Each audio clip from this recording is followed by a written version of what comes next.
The Curse of Hollow Crave.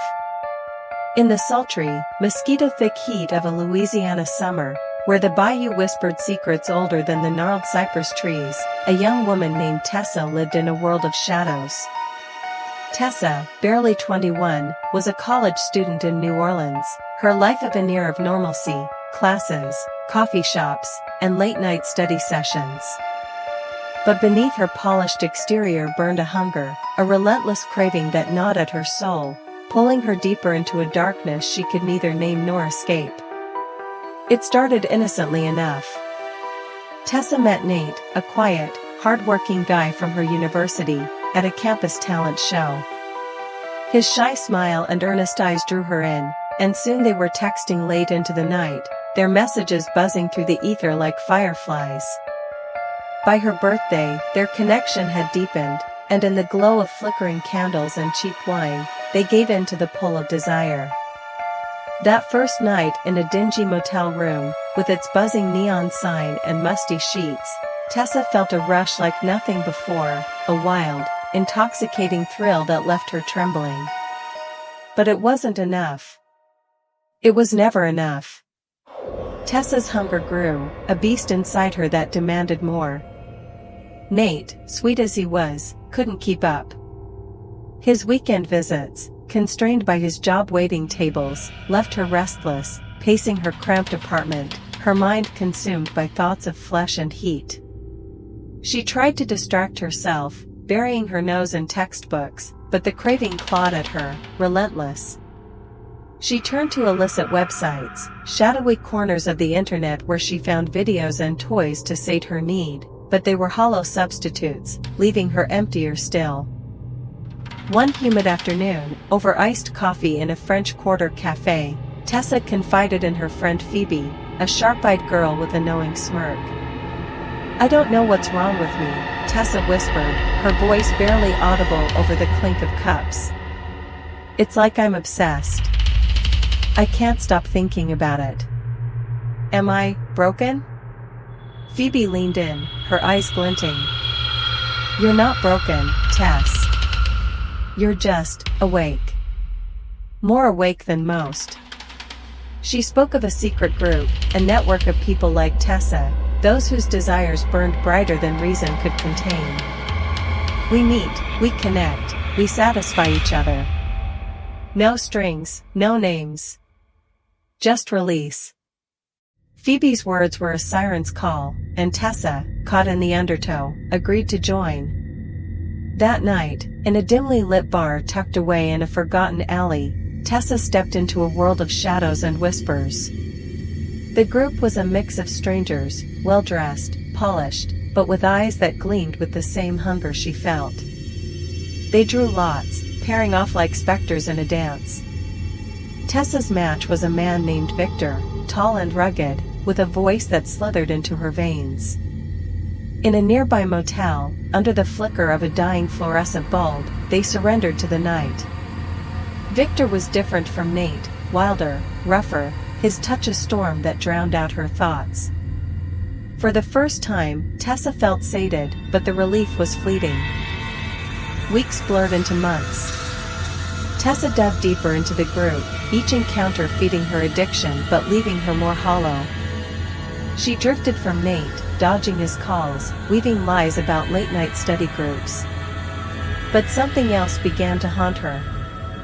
At night, alone in her apartment, she'd wake to the sensation of a weight on her chest, a cold breath on her neck.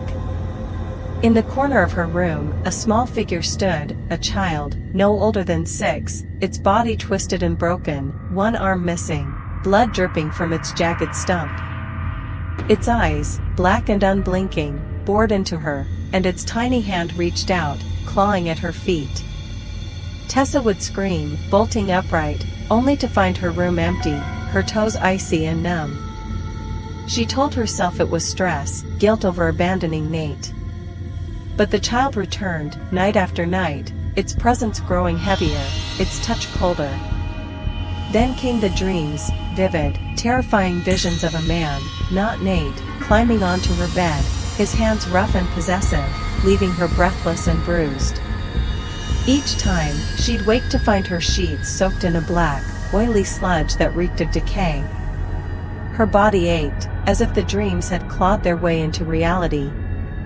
Desperate, Tessa confided in Phoebe again. "Something's wrong," she said, her voice trembling. "I'm seeing things. A kid, it's following me." Phoebe's face darkened. She admitted she'd introduced Tessa to the group, but there was more she hadn't shared. "Some of us, we attract things," she said. "Things that feed on what we do. You've gone too deep, Tess. You've opened a door." Phoebe took her to a back alley clinic, a grim place hidden behind rusted gates, where a masked doctor performed a procedure Tessa didn't dare question. She'd been pregnant, multiple times, she realized with horror, from her reckless nights. Each time, she'd ended it, thinking it would free her. But the child's shadow grew stronger, its gaze more accusing. One night, unable to reach Nate, Tessa went to his apartment. The air was thick with a putrid stench, and as she approached his door, she saw police tape and flashing lights.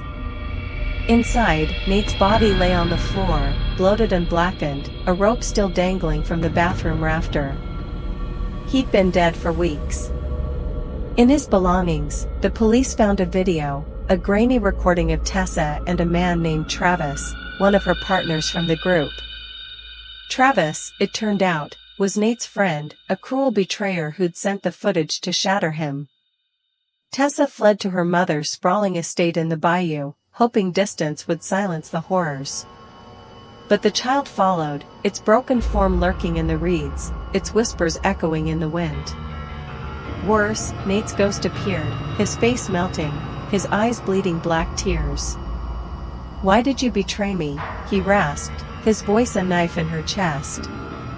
Night after night, he came to her, his touch violent, his presence draining her life. Her mother, a woman of wealth and secrets, saw the truth in Tessa's haunted eyes. "You've been cursed," she said, her voice cold. "Your sins called it to you."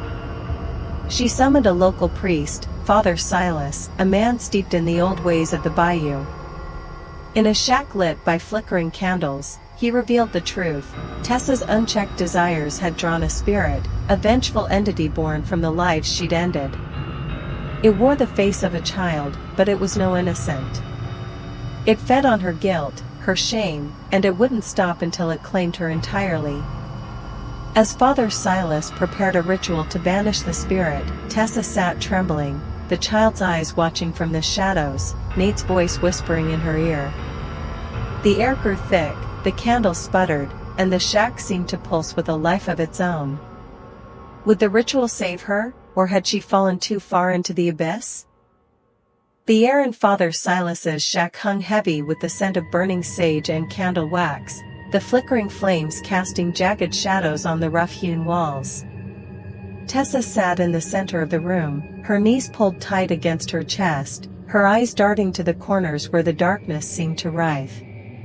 Her mother, Evelyn, stood by the door, her face a mask of grim determination, her wealth and influence useless against the thing haunting her daughter. Father Silas, a wiry man with eyes like polished obsidian, chanted softly in a Creole dialect, his hands tracing symbols in the air over a circle of salt and bone dust surrounding Tessa.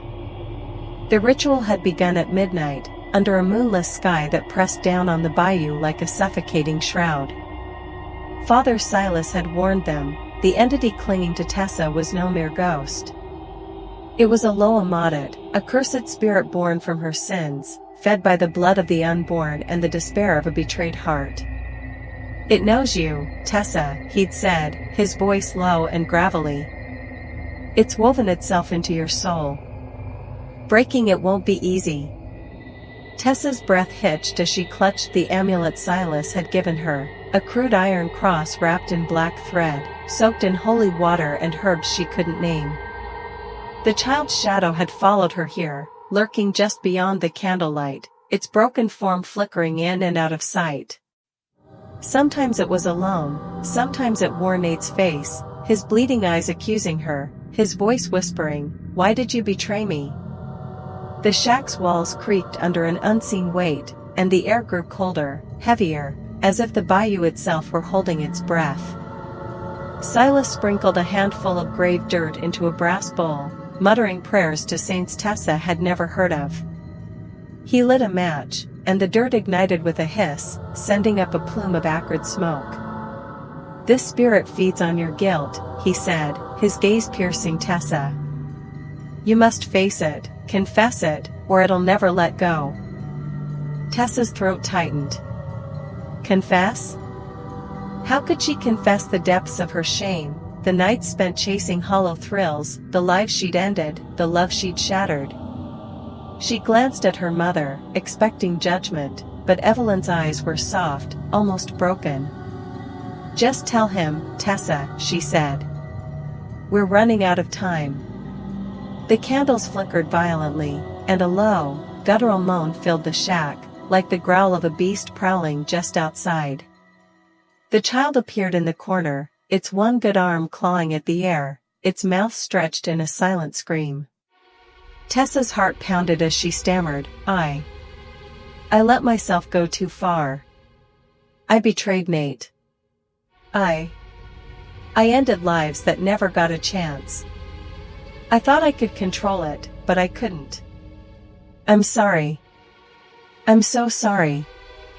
The moan grew louder, shaking the shack's windows. Silas raised his cross, his voice rising over the noise. "You hear that, spirit? She's claimed her sins. You got no hold on her now."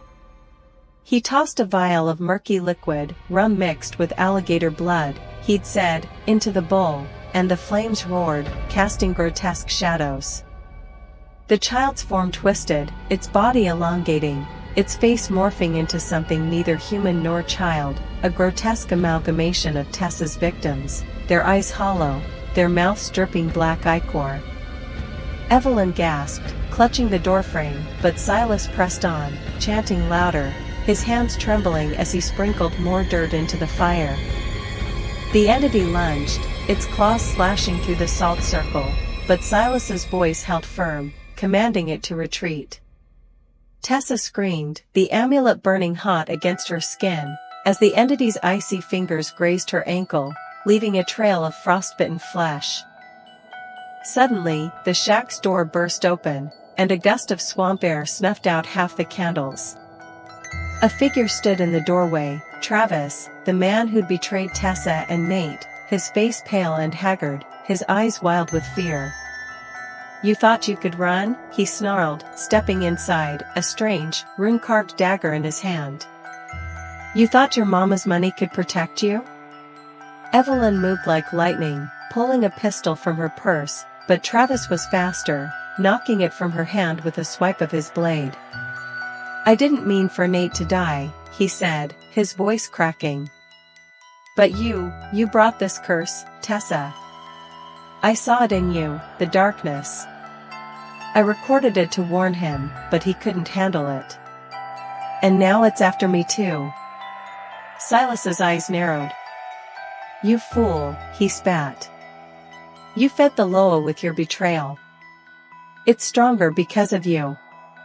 He grabbed a handful of salt and threw it at Travis, who staggered back, clutching his face as the entity turned on him. The child's form split, half lunging at Travis, its claws sinking into his chest, while the other half, Nate's face, screamed at Tessa, "You did this."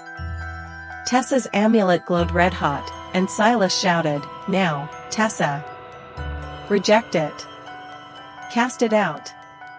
Tears streaming down her face, Tessa clutched the amulet and screamed, "I'm done with you. I won't let you have me. Leave us alone." The entity howled, a sound that split the night, as the flames in the bowl exploded, engulfing the shack in blinding light.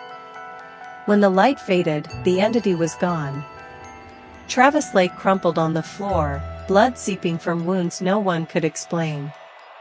Tessa collapsed, sobbing, as Evelyn rushed to her side. Silas, panting, leaned against the wall. "It's not over," he warned. The law is weakened, but it's still out there. You've gotta live right, Tessa, or it'll find its way back. Outside, the bayou was silent, but the air felt heavier, as if the spirit lingered, watching, waiting for Tessa to slip again. Her mother helped her to her feet, whispering, "We'll get through this." But Tessa knew the truth: some doors, once opened, could never be fully closed. The Louisiana Bayou was a graveyard of secrets, its waters black and still, hiding truths no one dared to unearth. Tessa stood at the edge of her mother's sprawling estate, the air thick with the stench of decay and the distant croak of bullfrogs. Weeks had passed since the ritual in Father Silas's shack, but the weight of the Maudit lingered, a shadow stitched to her soul. The child's broken form no longer appeared in her room, and Nate's accusing ghost had faded, but Tessa felt it still, watching, waiting, its hunger coiled like a snake in the dark. Father Silas had vanished after the ritual, leaving only a cryptic note: "The Loa is bound, but not broken. Seek the source, or it will claim you." Tessa's mother, Evelyn, had grown distant, her eyes haunted by something more than fear for her daughter. She spent hours locked in her study, poring over old journals, their leather covers cracked and yellowed, written in a language Tessa couldn't read. When Tessa pressed her for answers, Evelyn's voice was sharp: "Leave it alone, Tessa. Some things are better buried." But Tessa couldn't leave it alone. The nightmares had returned, more vivid now, visions of a crumbling plantation house deep in the swamp, its walls pulsing with a sickly green light. In her dreams, the child's voice whispered, not in anger but in sorrow, "You're not the first. You won't be the last." Each morning, Tessa woke with bruises on her wrists, as if something had held her down, and a metallic taste in her mouth, like blood. Desperate, Tessa tracked down Phoebe, her old friend who'd lured her into the group that sparked her descent. Phoebe was a ghost of her former self, her once vibrant eyes dull, her hands trembling as she chain-smoked on a sagging porch in New Orleans' 9th Ward. "I told you, Tess," she rasped, "you went too deep. That thing, it's not just about you. It's older. It's in your blood." Phoebe revealed a truth she'd hidden: the group wasn't just a gathering of thrill-seekers. It was a cult, rooted in an ancient Creole ritual, designed to feed the Maudit with human desire and sacrifice. "Your mother knew," Phoebe said, her voice barely a whisper. "She was part of it, long before you were born. Why do you think she's so rich? That money's cursed, Tess. It's blood money." Tessa's world tilted. She confronted Evelyn that night, storming into the study where her mother sat, surrounded by flickering candles and a map of the bayou marked with strange symbols. "What did you do?" Tessa screamed, slamming her hands on the desk. "What did you drag me into?"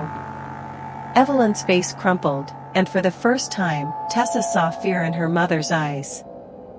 "I was young," she said, her voice breaking. "Like you, I craved more than I could handle.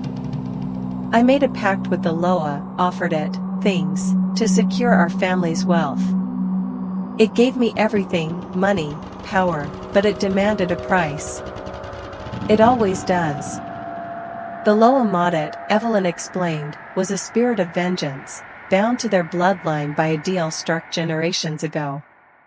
It fed on the sins of the living, growing stronger with each betrayal, each life taken. Tessa's abortions, her reckless nights, had awakened it, but it was Evelyn's pact that had birthed it. "I thought I could protect you," Evelyn said, tears streaming down her face. "But it wants you now. It wants us both." Tessa's dreams led her to the heart of the swamp, to the plantation house she'd seen in her visions. Guided by Silas's note and a map stolen from her mother's study, she ventured into the bayou alone, the air growing colder with each step. The house loomed ahead, its windows like empty eyes, its walls covered in vines that seemed to pulse with life. Inside, the air was thick with the stench of rot, and the floorboards groaned underfoot. In the basement, Tessa found an altar, its surface stained with blood and etched with symbols that burned her eyes. At its center was a crude doll, fashioned from bone and hair, its face a twisted mockery of the child from her nightmares. As Tessa reached for it, the room shook, and the lower Maudit appeared, not as a child ornate, but as a towering, shapeless mass of shadow and teeth, its voice a chorus of screams. "You cannot undo what was done," it roared, its claws slashing through the air. Tessa clutched Silas's amulet, now cold as ice, and whispered a prayer she barely understood. The spirit lunged, but a figure emerged from the shadows, Father Silas, his face gaunt, his hands glowing with a faint light. "You can't destroy it," he shouted, "but you can bind it." He handed Tessa a vial of black liquid, its surface shimmering with an unnatural sheen. "Your blood, your will. Trap it inside." Tessa sliced her palm, letting her blood drip onto the doll as Silas chanted, his voice rising over the spirit's howls. The loa thrashed, its form collapsing into the doll, which writhed like a living thing. Tessa sealed the vial over the doll, and the room fell silent, the air suddenly lighter. Silas collapsed, his breath ragged. "It's bound," he said, "but only as long as you resist its call. Your hunger, it's still inside you." Tessa returned to the estate, the doll locked in a lead box, buried deep in the bayou. Evelyn, broken by guilt, vowed to undo the family's curse, but Tessa knew the truth, the loa Maudit was patient. It would wait, whispering from the shadows, until her resolve weakened. As she stood by the water's edge, the swamp's silence felt alive, and in the distance, she swore she heard a child's soft, mournful cry.